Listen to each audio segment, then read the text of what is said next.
Apita o árbitro, bola rolando no Moisés Lucarelli. A partir de 92, eu comecei no rádio esportivo, né? Fazendo reportagens, fiz durante pouco tempo, depois comecei na narração esportiva. Eu sou apaixonado por futebol desde criança, eu comento o jogo por causa disso, virei jornalista esportivo por causa disso, em função até do meu gosto por futebol. Eu me apaixonei pelo rádio através do meu pai. Ele que é o João Carlos de Freitas da CBN, sempre trabalhou no rádio, desde molequinho, acompanhei ele. Eu trabalho como setorista, como repórter desde 2005, como setorista desde 2007. Desde pequeno eu cresci ouvindo Fiore Gilhote, Osmar Santos, através do meu pai. E meu pai sempre foi um apaixonado por transmissão de rádio, de futebol.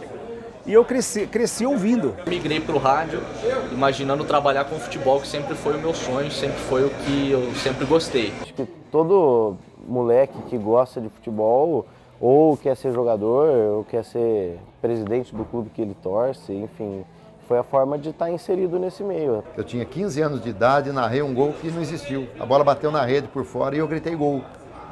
Narrei 6 minutos de jogo. O desafio da profissão é você passar a credibilidade, poder ter essa condição de ganhar a confiança do ouvinte de rádio. O rádio não narra o jogo como o jogo é. Se o rádio narrar o jogo efetivamente como o jogo é, vai ser muito chato. Então, o narrador ele tem que ser hoje um animador. A pessoa que está ouvindo o rádio, ele se baseia por aquilo que está descrevendo o narrador, né? O narrador ele está ali para narrar o que está acontecendo no momento, né? E o que está acontecendo no momento é tudo do improviso. O jogo é imponderável, é cheio de surpresas, é cheio de falta de lógica, né? Não é uma coisa muito matemática e muito cheia de razão. Há vários jogos. Há o jogo do rádio, há o jogo da televisão, há o jogo do repórter, o jogo do narrador, o jogo do comentarista, há o jogo do jogador, o jogo do torcedor. Cada um vê um jogo de uma forma diferente. Quando eu estou vendo o jogo em casa, do meu time, aí eu viro um torcedor. Eu xingo o juiz, eu taco o travesseiro na tela, eu às vezes jogo o rádio na parede, eu faço o que todo torcedor fanático faz. Agora aqui eu mudo completamente, eu separo o torcedor do profissional. Basicamente, o narrador ele tem a preocupação única e exclusiva da bola, né? Diferentemente do comentarista, do repórter, o narrador ele segue a bola. A preparação para o jogo, principalmente na parte de conteúdo, né? Ele se informa de como estão as equipes, quem vai jogar, quem não vai. Você faz uma leitura de tudo aquilo que envolve a partida, né? Procura através de sites, de jornais, né? Obter o maior número de informações possível. E em relação à voz, é um exercício muito simples que eu costumo fazer. Eu masco chiclete. Melhora muito a minha dicção, a dicção fica muito boa para poder fazer a narração. Não tomar gelado antes, né?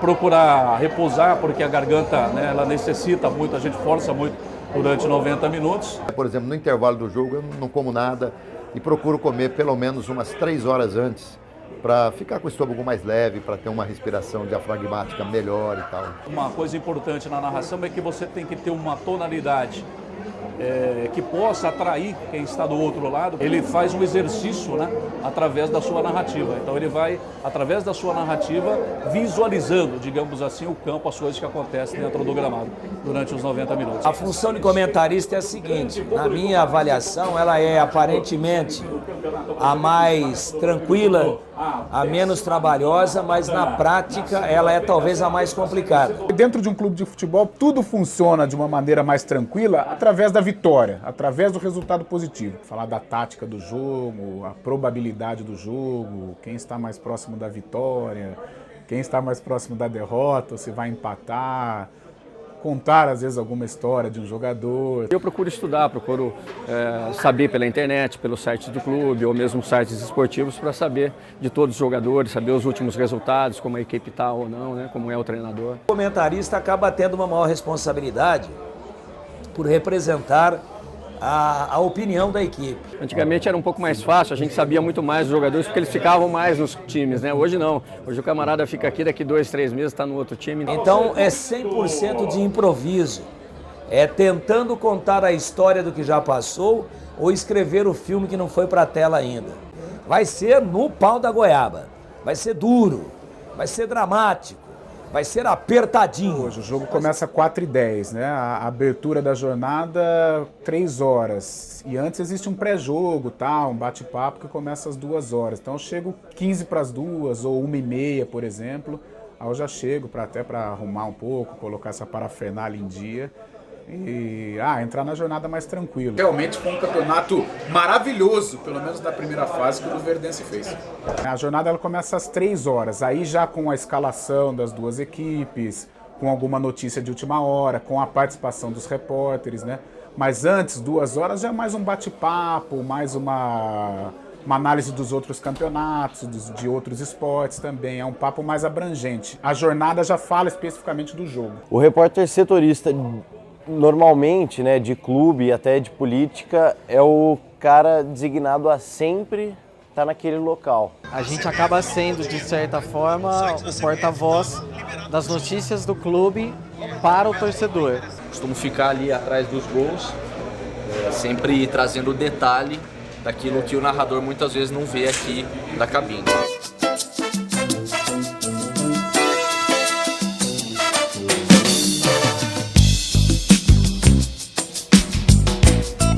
A minha preparação é no próprio dia a dia, estando aqui no treinamento, acompanhando o dia a dia, eu fico pronto, eu fico preparado, eu me sinto preparado para trabalhar na hora do jogo. O jogo é só um detalhe. É uma rotina que a gente tem que até se concentrar um pouco, chegar bem mais cedo no estádio, né, para pegar as escalações. No princípio parece fácil, né, mas eu chego 4 horas antes do jogo para montar todos os equipamentos, todas as transmissões, para que não ocorra nenhum problema. A gente liga toda a parte estrutural do jogo. O que é isso? A gente liga microfone sem fio da galera, o microfone sem fio do ambiente dos goleiros, a gente liga o ambiente do técnico e a gente liga os 2 repórteres que ficam no gramado. Tirando isso, a gente liga os 2 microfones do narrador e do comentarista e toda a parte instrumental que vai para a rádio. Se acontecer algum problema, que o responsável sou eu. E eu tenho que dar apoio a todos, o repórter, ao narrador, ao comentarista. Toda transmissão que vai para a rádio sou eu que dou o apoio. A rotina durante o jogo eu tenho que ficar atento aos 2 repórteres com relação à pilha, o retorno dele, a movimentação dele, porque a gente tem os microfones sem fios e como tem muita tecnologia hoje, então há muita interferência.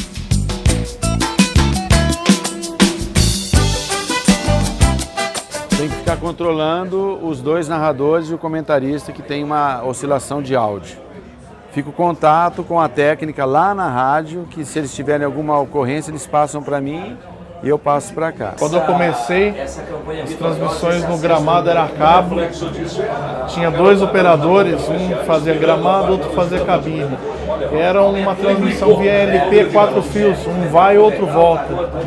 Hoje a gente já usa o transmissor digital, um operador só, microfone sem fio, retorno sem fio, então não precisa de 2 operadores. Por vezes a gente acaba, até em função de custos, né, a gente acaba nem viajando, comentando o jogo do estúdio ao invés de comentar no estádio.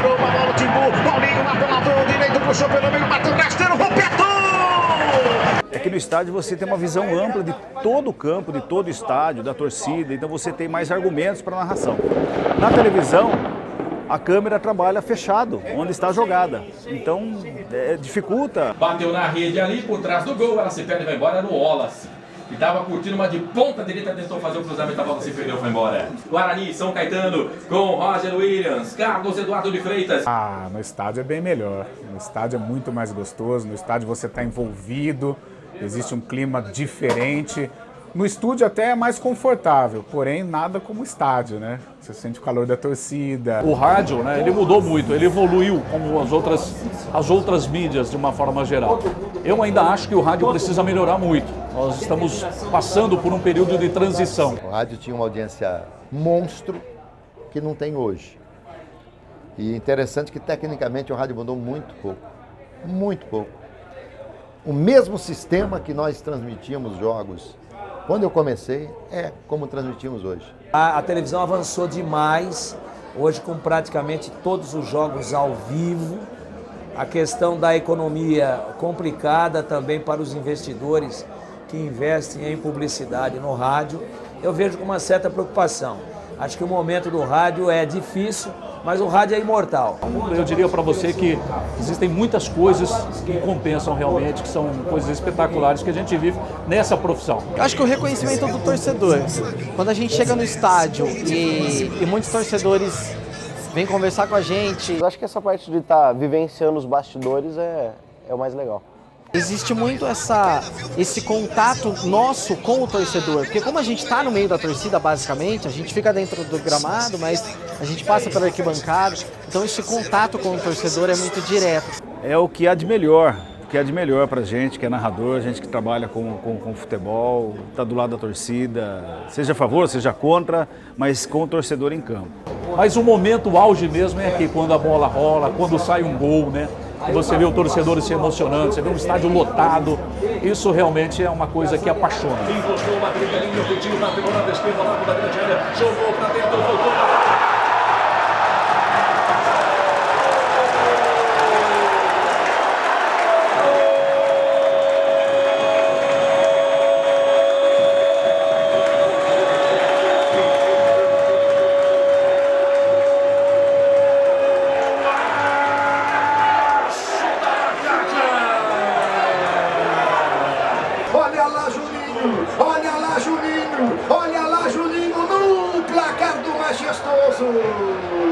Uma coisa é você narrar uma decisão de um time que está acostumado a ganhar títulos, né? Outra coisa é você narrar uma decisão, você vê o torcedor se emocionar num time que não está acostumado. Uma pequena tensão para que a gente faça o trabalho bem feito, porque a gente sabe que vai ser um jogo diferente, um jogo mais disputado, um jogo mais brigado. Mas é sempre uma emoção renovada.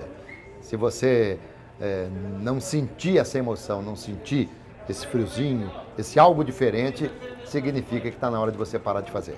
Por mais que falem da internet, a velocidade da informação, a informação mais rápida é do rádio. Porque eu tô aqui, de repente cai a linha, cai tudo isso daqui, a transmissão, e a gente entra por telefone em 30 segundos depois e consegue terminar uma transmissão. Tal é a velocidade e o dinamismo do rádio. É o único meio de comunicação que você pode absorver ele de qualquer maneira. E outra, a gente não fica preso, né? Você pode fazer um monte de coisa fora dos scripts. Você não tem aquela preocupação de não vou falar isso, vou falar... Não, você pode falar tudo. A diferença da emoção do rádio para a televisão é uma coisa assim que mantém o rádio vivo até hoje.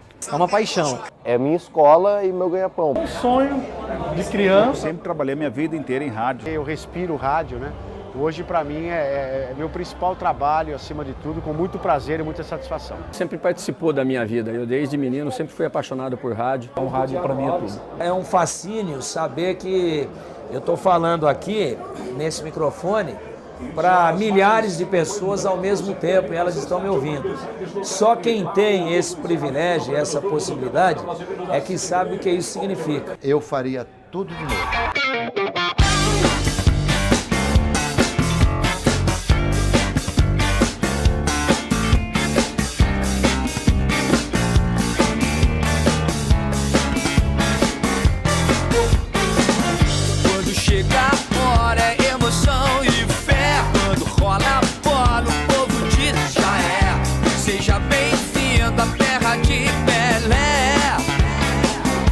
Chega aí.